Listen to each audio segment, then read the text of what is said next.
स्वागत है आपका प्योर पॉलिटिक्स में। सबसे पहले दुर्गा पूजा की ढेर सारी शुभकामनाएं आप सभी दर्शकों को। लेकिन हरियाणा में जीत के बाद यानी कि बीजेपी की जीत के बाद मामला एक तरह से बीजेपी के लिए तो सेटल है, क्योंकि बीजेपी पहले से ही घोषित कर चुकी है कि नायब सिंह सैनी उनके मुख्यमंत्री पद के दावेदार हैं और उनके नेतृत्व में ही सरकार बनेगी। कांग्रेस के अंदर घमासान है, कांग्रेस के अंदर घमासान होना भी चाहिए। जिस तरह से जीतते जीतते कांग्रेस हार गई है, तो इसलिए वहाँ पर तलवारें जो हैं मयान से बाहर निकल चुकी हैं और किस तरह से हुड्डा कैंप और फिर शैलजा कैंप एक दूसरे को किस तरह से कटघरे में खड़ा करें, और उस तरह से हार की मीमांसा शुरू हो गई है। और जिसमें कि राहुल गांधी ने ये कहा भी, जो कांग्रेस की जो इंटरनल मीटिंग हुई जिसमें राहुल गांधी ने कहा कि किस तरह से नेताओं ने अपने व्यक्तिगत स्वार्थ को ऊपर रखा, पार्टी के इंटरेस्ट को ध्यान में नहीं रखा। लेकिन सवाल यह है कि सिर्फ कांग्रेस में घमासान नहीं मचा है, घमासान या अकुलाहट या बेचैनी या फिर कहें दुख और दर्द बीजेपी में भी मचा हुआ है। ये जानते हुए कि बीजेपी के पास बहुमत है, बीजेपी को सरकार बनाने का मैंडेट मिल चुका है, नायब सिंह सैनी अगले मुख्यमंत्री होंगे, ये माना जा रहा है। लेकिन बीजेपी के अंदर भी घमासान है, और ये घमासान क्यों है, ये हम प्योर पॉलिटिक्स में समझने की कोशिश करते हैं। भारत सरकार के दो मंत्री यानी कि यूनियन गवर्नमेंट मोदी सरकार के मंत्री राव इंद्रजीत, जो अपने अहिरवार बेल्ट के एक बड़े नेता हैं, उन्होंने मनोहर लाल खट्टर, जो राज्य के पूर्व मुख्यमंत्री हैं, यूनियन सरकार में इस समय हाई प्रोफाइल मिनिस्टर हैं, उनके ऊपर आक्रमण किया है, उनके ऊपर अटैक किया है। तो आखिर राव इंद्रजीत मनोहर लाल खट्टर को क्यों निशाना बना रहे हैं, ये हम समझने की कोशिश करते हैं प्योर पॉलिटिक्स में।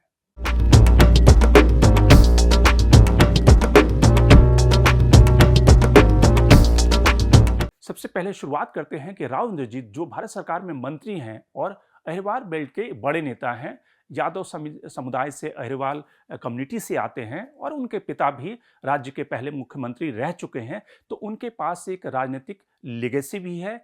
और किस तरह से वो कांग्रेस से जब बीजेपी में आए, तो वो अपने इलाके में उन्होंने जो अपनी होल्ड है, जिसको कहते हैं कि कब्जा, वो बरकरार रखा। 2014 में जब बीजेपी की सरकार बनी पहली बार, तो उस इलाके में 11 जो सीटें हैं, राव इंद्रजीत के इलाके में 11 सीटें बीजेपी ने जीती। 2019 में ये आंकड़ा 8 सीटों पर आया। लेकिन इस चुनाव में जो काफ़ी मुश्किल चुनाव था बीजेपी के स्टैंडर्ड के हिसाब से भी, वहाँ पर राव इंद्रजीत अपने गढ़ को बचा पाने में कामयाब रहे, और 11 सीटों में से बीजेपी 10 सीटें वहाँ पे जीती है। यानी कि अगर स्ट्राइक रेट की बात करें तो 90% से ज़्यादा स्ट्राइक रेट राव इंद्रजीत का अपने इलाके में रहा है। तो ऐसे में सवाल है कि राव इंद्रजीत मनोहर लाल खट्टर के ऊपर क्यों अटैक कर रहे हैं। राव इंद्रजीत ने पिछले 2-3 दिनों में नतीजे आने के बाद उन्होंने अपने कार्यकर्ताओं को संबोधित करते हुए कहा, उन्होंने कहा, जो उनके बयान हैं, उनके जो शब्द हैं, वो सुनवाते हैं। राव इंद्रजीत ने कहा कि इस राज्य में पहले एक मुख्यमंत्री हुआ करते थे, 10 सालों तक उन्होंने ये कोशिश की हमें लड़ाने की, एक दूसरे से भिड़ाने की, और जो नेता खुद तो नेता नहीं बन पाए, वो 40 साल की मेरी जमा पूंजी पर उन्होंने किस तरह से हम सबको लड़ाने की कोशिश की। इस इलाके में अपने अपने नेता खड़ा किए, लेकिन कामयाब नहीं हुए। और तीसरी बार इस बेल्ट ने, यानी कि अहिरवार बेल्ट ने, जहां पर राज्य के विधानसभा की 11 सीटें हैं, वो बीजेपी की सरकार बनाने में उसने बड़ा योगदान दिया है। तो इसलिए इस इलाके को उसका ड्यू मिलना चाहिए। अब इशारा साफ था, ड्यू मिलने का राजनीति में अर्थ साफ होता है कि आप मुझे मुख्यमंत्री के पद पे बिठाइए, मुख्यमंत्री का जो पोस्ट है, जो पद है, वो मुझे दीजिए। लेकिन अब दिक्कत ये है कि बीजेपी पहले कह चुकी है कि वो नायब सिंह सैनी को मुख्यमंत्री बनाएगी, और बार बार चुनावी कैंपेन में बीजेपी ओबीसी पोलराइजेशन लाने के लिए नायब सैनी को मुख्यमंत्री का चेहरा बनाकर वहां पर प्रस्तुत करती रही। तो वैसी स्थिति में राव इंद्रजीत का मुख्यमंत्री बनना तो मुश्किल है। तो फिर राव इंद्रजीत मनोहर लाल खट्टर के ऊपर क्यों अटैक कर रहे हैं, इस सवाल को समझते हैं। बीजेपी की अगर हरियाणा में राजनीति को देखें, तो जनसंघ के जमाने में जब वाजपेयी, लाल कृष्ण आडवाणी जनसंघ के नेता थे, बड़े नेता थे, और जिन लोगों ने बीजेपी की स्थापना की, फाउंडर प्रेसिडेंट रहे, उस जमाने में हरियाणा में बीजेपी के बड़े नेता मंगल सेन हुआ करते थे। अब मंगल सेन के बारे में ख्याति थी कि मंगल सेन इतने बड़े नेता होने के बाद भी उन्होंने पूरी जिंदगी में कभी भी अपना कोई मकान नहीं बनाया, कोई उनके पास एसेट नहीं था, और जब उनका स्वर्गवास हुआ तो वो किराए के घर में रहते थे। जब चौधरी देवीलाल जो भारत के बाद में देश के उप प्रधानमंत्री बने, उससे पहले जब उस ज़माने में 77 के ज़माने में वो राज्य के मुख्यमंत्री बने, तो मंगल सेन उस ज़माने में उनके डिप्टी चीफ मिनिस्टर हुआ करते थे। बाद के दिनों में जो बीजेपी के बड़े नेता हरियाणा में रहे, उसमें चाहे सूरजभान रहे हों, जो 4 बार अम्बाला से सांसद रहे, कई राज्यों के गवर्नर रहे। जब वाजपेयी सरकार आई तो वाजपेयी ने उन्हें कई राज्यों का राज्यपाल बनाया। वो इसके अलावा एससी-एसटी कमीशन में भी रहे और लोकसभा में भी रहे। तो इस तरह से सूरजभान हरियाणा के बड़े नेता थे। मंगल सेन उससे पहले बड़े नेता थे। गणेशी लाल बड़े नेता हरियाणा के हुआ करते थे, जो कि बाद में राज्यपाल भी बनाए गए। उस कड़ी में रामविलास शर्मा जो ब्राह्मण नेता, जो कि पहले भी उस 90 के ज़माने में भी राज्य के बीजेपी अध्यक्ष रहे और बाद में भी 2013-14 में जो बीजेपी की सरकार आई, तो उस समय भी वो बीजेपी के राज्य के इकाई के अध्यक्ष थे और उन्हीं के लीडरशिप में एक तरह से बीजेपी ने चुनाव लड़ा था। लेकिन चूंकि हरियाणा में बीजेपी एक तरह से 3-4-5 सदस्यों वाली पार्टी थी और हमेशा अलायंस के ऊपर डिपेंडेंट रहती थी, सिर्फ मंगल सेन को छोड़कर कभी भी बीजेपी को डिप्टी चीफ मिनिस्टर का पोस्ट या सीएम बनने का ख्वाब या फायदा नहीं मिल सका। लेकिन जब 2014 में जब बीजेपी का बहुमत आया, तो रामविलास शर्मा के नेतृत्व में लीडरशिप में बीजेपी ने चुनाव लड़ा था। उस समय वो राज्य के अध्यक्ष थे। लेकिन जब मुख्यमंत्री के चुनाव का समय आया, तो दिल्ली से फोन आया कि मनोहर लाल खट्टर मुख्यमंत्री बनेंगे। और इससे पहले रामविलास शर्मा के गांव में जश्न शुरू हो गया था, क्योंकि सबको लगता था कि रामविलास शर्मा मुख्यमंत्री बनेंगे। उस समय कई सारे और कंटेंडर थे, जिसमें कि अनिल विज जो कि पार्टी के एक वरिष्ठ नेता रहे हैं हरियाणा में, इसके अलावा ओम प्रकाश धनखड़ जो जाटों के नेता रहे हैं, कैप्टन अभिमन्यु जो जाटों के नेता हैं। लेकिन इन सबको मुख्यमंत्री के लिए नहीं चुना गया और मनोहर लाल खट्टर को चुन लिया गया। अब मनोहर लाल खट्टर 10 सालों तक पंजाबी खत्री होते हुए उन्होंने राज्य के मुख्यमंत्री का ताज संभाला रखा। लेकिन उसी दौरान उससे पहले 2013 में राव इंद्रजीत की कांग्रेस से बीजेपी में एंट्री होती है। अब चूंकि राव इंद्रजीत एक उस इलाके के बड़े नेता रहे हैं, उनके पिता मुख्यमंत्री रह चुके हैं।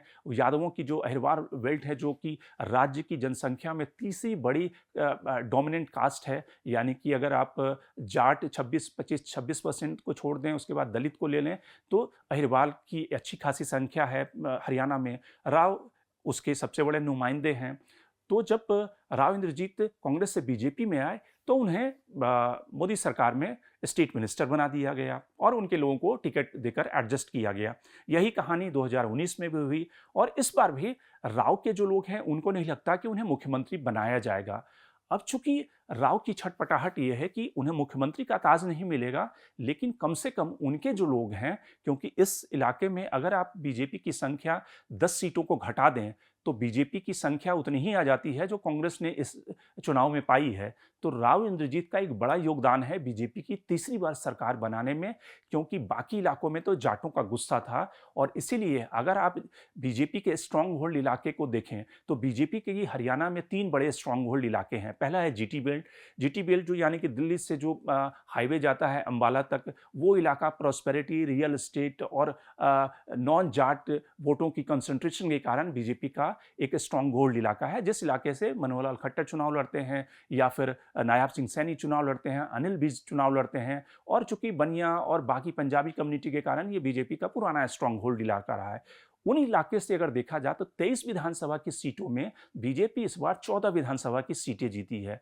पिछली विधानसभा से 2 सीटें ज्यादा, 2019 में 12 सीटें मिली थी, 2014 में बीजेपी 21 सीटें जीती थी 23 सीटों में से। तो यानी कि मनोहर लाल खट्टर, अनिल विज, नायाब सिंह सैनी, इन सबको मिला दिया जाए तो इनका स्ट्राइक रेट जो आता है वो 64-65% का आता है। लेकिन इसके समानांतर अगर राव इंद्रजीत की तुलना करें तो उनका स्ट्राइक रेट है 90% से ज़्यादा। तो ऐसे में वो मुख्यमंत्री पद के क्लेमेंट बनते हैं। लेकिन चूंकि बीजेपी हाईकमान उन्हें मुख्यमंत्री नहीं बनाना चाहता, चूंकि मनोहर लाल खट्टर से उनके पुराने डिफरेंसेस हैं, तो इसलिए राव इंद्रजीत इस समय मनोहर लाल खट्टर पे अटैक कर रहे हैं। अब इससे उनका 2 फायदा होगा। क्या फायदा होगा? पहला फायदा ये होगा, क्योंकि राव इंद्रजीत और ढेर सारे लोगों को लगता है कि जो बीजेपी की वहाँ पे बाकी जो लीडरशिप है, मनोहर लाल खट्टर ने पिछले 10 सालों में जो पूरी लीडरशिप है बीजेपी की सेकेंड लाइन की लीडरशिप, उसको एक तरह से किनारे किया। क्योंकि ओम प्रकाश धनखड़ सिर्फ पहली बार में मंत्री थे, दूसरी बार वो 2019 में जाटों के प्रोटेस्ट के बाद चुनाव हार गए। कैप्टन अभिमन्यु भी 2019 में चुनाव हार गए और ये दोनों नेता 2024 में भी हार गए चुनाव, क्योंकि जाटों क्या की जो नाराजगी थी जिसके कारण ये जीत नहीं पाए। तो जाट की लीडरशिप किनारे हो गई। इसके अलावा अनिल विज बच्चे, अनिल विज को मुख्यमंत्री बनाया नहीं गया। दूसरे नायाब सिंह सैनी में भी वो मंत्री नहीं बने। इस बार वो मंत्री बनेंगे नहीं बनेंगे, ये देखने वाली बात होगी। तो मनोहर लाल खट्टर ने पिछले 10 सालों में एक तरह से अपने जितने भी राइवल थे, जो कॉम्पिटिटर थे, उनको किनारे कर दिया। अब राव इंद्रजीत को लगता है कि इस बार उनका परफॉर्मेंस बेहतर रहा है, लेकिन चूंकि अभी हरियाणा बीजेपी के सारे फैसले तो मनोहर लाल खट्टर लेते हैं, तो इसलिए मनोहर लाल खट्टर के परफॉर्मेंस के ऊपर अटैक करके जिन लोगों को मनोहर लाल खट्टर ने टिकट दिलवाया, उनमें से ढेर सारे लोग हार चुके हैं। नायाब सैनी के ज़्यादातर मंत्रिमंडल के सदस्य चुनाव हार चुके हैं। तो इसलिए खट्टर पे अटैक करके राव इंद्रजीत 2 काम पूरा करना चाहते हैं। पहला कि मनोहर लाल खट्टर का हरियाणा की राजनीति में पेनिट्रेशन, इन्फ्लुएंस कम हो, और दूसरा उनके जो दूसरे सिपाह सलाहकार राव नरवीर हैं, जो कि मंत्रिमंडल में उनके इलाके से सदस्य बन सकते हैं, कैबिनेट मिनिस्टर बन सकते हैं, उनको कैसे रोका जाए और अपनी बेटी जो आरती राव जीती है उसको कैसे कैबिनेट में इंडक्ट कराया जाए, या फिर अगर आरती राव नहीं तो कोई और उनका सपोर्टर उस इलाके से कैबिनेट में शामिल हो, या फिर डिप्टी सीएम का जो पोस्ट है उसमें कहीं ना कहीं इंडक्ट किया जाए। तो एक तरह से राव इंद्रजीत मनोहर लाल खट्टर के ऊपर अटैक करके अपना पुराना हिसाब किताब जो है वो चुकता करना चाहते हैं। तो सवाल यह है कि दोनों पार्टियों में इस समय घमासान है। कांग्रेस में घमासान मचना लाजमी है, होना भी चाहिए, क्योंकि जब समुद्र मंथन होगा तभी उसमें से अमृत निकलेगा। बीजेपी की जो इनफाइटिंग है वो कहीं ना कहीं अपना शेयर, अपना डोमिनेंस बढ़ाने के लिए है, और किस तरह से खट्टर का प्रभाव कम हो सके हरियाणा यूनिट पे, उसके लिए है, जिसमें कि राव इंद्रजीत संघर्ष कर रहे हैं। शंकर रेडीमेड्स द प्रिंट, लेकिन आप हमारे यूट्यूब चैनल को सब्सक्राइब करना ना भूलें। अपने कमेंट्स, अपने रिएक्शन लगातार हमें भेजते रहें।